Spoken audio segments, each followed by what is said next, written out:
안녕하세요. 아이리드 성형외과 조영 실장입니다. 네, 양진일입니다.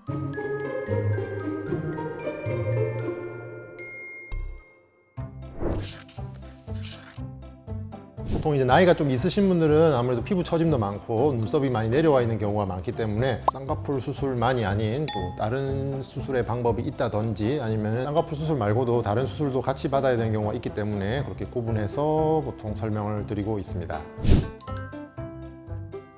중년층들은 아무래도 처진 피부가 많으니까 그만큼 절제를 해야 될 피부들이 많잖아요. 그런 걸 많이 잘라냈을 때 눈썹이 가까워진다든지 눈이 너무 진하게 부릅뜬 눈처럼 보인다든지 그런 걸 빠꼼하다고 표현을 하시죠.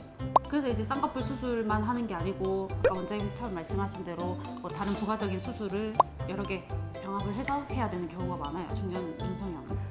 중년분들은 이제 눈썹이 내려와 있는 경우가 많은데 내려와 있는 걸 갖다가 이제 쌍꺼풀 수술만 하시는 경우에는 쌍꺼풀 라인 쪽에서 피부를 잘라내게 되잖아요.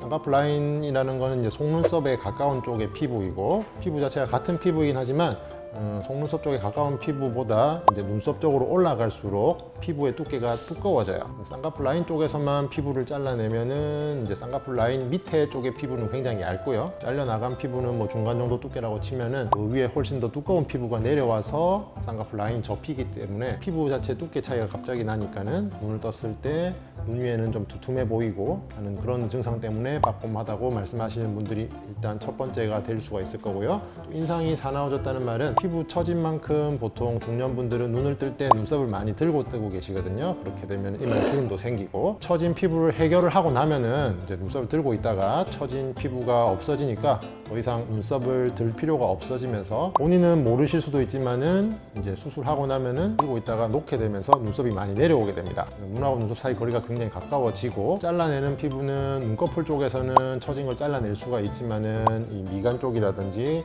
콧등 쪽 이쪽은 피부를 잘라내는 게 아니기 때문에 눈썹이 내려오게 되면은 콧등의 가로주름이라든지 이런 부분이 더 심해지실 수가 있어요. 그렇기 때문에 또 인상이 강해 보인다고 하실 수도 있을 것 같고요. 또 중년분들은 보통 쌍꺼풀 두께를 자체를 되게 얇게 하려고 하시는 것보다 또 처질 건데 라고 하면서 좀 무리하게 높게 잡으시는 경향이 있거든요. 쌍꺼풀이 또 높게 잡고 또 그걸 또 안 풀리게 잡아주려면은 또 고정을 깊게 해야 되기 때문에 눈을 떴을 때 쌍꺼풀이 푹 들어가는 좀 부자연스러운 그런 모습 때문에 또 빠꼼하다고 표현하시는 분들이 많이 있는 것 같습니다. 그래서 개선할 수 있는 방법이 만약에 이제 눈하고 눈썹 사이 거리가 충분한 여유가 있으신 분들 같은 경우에는 쌍꺼풀 라인 쪽에서 처진 피부를 잘라내는 것보다는 눈썹 아래쪽에 두꺼운 쪽의 피부를 잘라내고 처진 피부는 눈썹 밑쪽에서 해결을 하고 쌍꺼풀은 만들어주고 하는 식으로 수술하시면은 훨씬 더 자연스러워 보이실 수가 있을 거고요. 만약에 눈하고 눈썹 사이 거리가 굉장히 좁다 그런 경우에는 내시경을 이용한 눈썹 이마 거상술로 눈썹의 위치를 충분히 올려준 다음에 수술을 하시면은 훨씬 더 자연스럽고 좋은 결과를 얻으실 수가 있습니다. 하지만 보통 설명을 드리면은 이제 내시경 눈썹 이마 거상술은 수술 절개선이 이제 두피 쪽에서 절개를 하는 거기 때문에 아무래도 좀 부담스러워 하시는 분들이 많고 비용적인 부분에서도 뭐 고민을 많이들 하시겠죠. 그런 더 좋은 수술이 있긴 하지만 조금 더 간단한 수술을 원하시는 분들 같은 경우에는 쌍꺼풀 라인 쪽에서만 수술하시기도 하고 또 눈썹 사이가 거리가 가깝지만은 그런 경우에도 눈썹 올려주기보다는 그냥 눈썹 밑에서 처진 피부를 잘라내면서 수술을 하시기도 합니다. 다 좋게 하려면 물론 눈썹 올려주고 쌍꺼풀도 해주고 뭐 다 하면 좋긴 하지만은 현실적으로 수술 받으실 수 있는 그런 여건이라든지 뭐 본인의 또 생각도 중요하시겠죠. 그런 부분들 다 고려해서 상담을 통해서 수술의 방향을 결정합니다. 보통 눈썹 거상술로 알고 계신 눈썹 아래 절제술 같은 경우에는 수술 디자인 자체가 이렇게 타원형이기 때문에 가운데 부분은 많이 올라가고 그 양쪽으로는 조금 올라가고 하기 때문에 수술 초기에 사선 모양으로 주름이 조금 잡혀 보이실 수는 있습니다. 하지만 시간 지난 경우에 대부분 좋아지시는 경우가 많고요.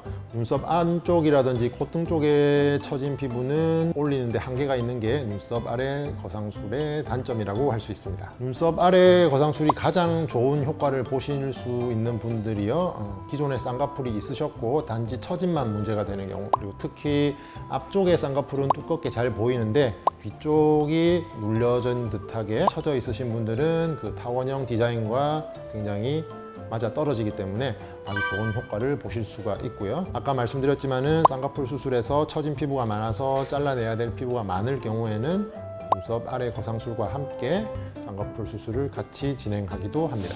제가 중년 성형을 고민하고 계신 분들에게 꼭 한 가지 드리고 싶은 말씀은, 일단 처진 피부가 많으신 분들이 많잖아요. 그래서 보통 이마를 들고 눈을 뜨고 계시기 때문에 자기 눈썹의 위치라든지 피부 처짐 정도를 본인이 실제 처진 것보다 덜 처졌다고 느끼시는 분들이 많아요. 옆에 계신 분들한테 부탁을 해가지고 눈을 감고 이렇게 눈썹을 살짝 밑으로 내린 상태에서 이마에 전혀 힘을 주지 않도록 해놓은 상태에서 눈을 감은 그 모습을 옆에 계신 분에게 사진을 한번 찍어 달라고 해보시고, 그리고 눈을 뜬 모습을 한번 찍어 보시면은 눈썹의 위치가 굉장히 차이가 많이 날 거예요. 실제 눈썹의 위치는 눈 감고 편안하게 있을 때 그때의 눈썹의 위치가 자기 눈썹의 위치입니다. 그렇기 때문에 쌍꺼풀 수술하시면은 눈 감았을 때 정도의 위치로까지 눈썹이 내려올 수가 있기 때문에 여러 가지 다른 시술들을 함께 권하는 경우가 많고요.